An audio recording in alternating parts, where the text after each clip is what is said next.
तोहरा से कहीं का बतिया सैया जी जगल बड़ा रतिया।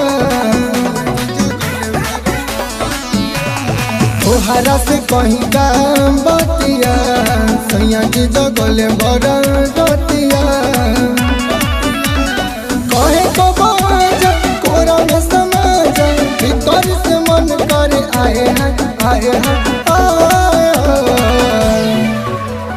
तोहरा से कोई काम बतिया सैया जी जगल बड़ा रतिया।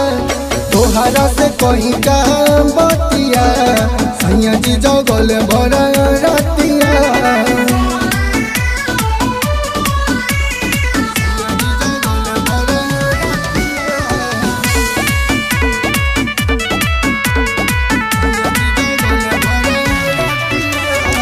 उठावा के चूसे जैसे लागे चॉकलेट घूंघटा उठावे में उ कैलस नहीं ले।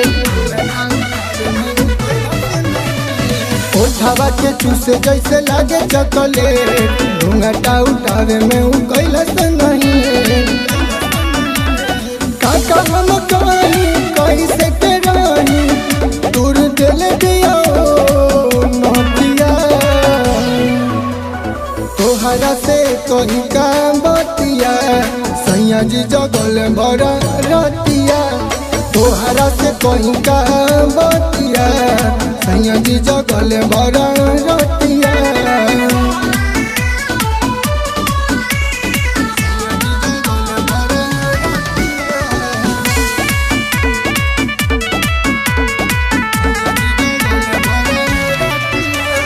उनका तो तनिको सबर नहीं थे हमारा दर्द के खबर नहीं थे। उनका तो तनिको सबर नहीं थे हमारा दर्द के खबर नहीं थे।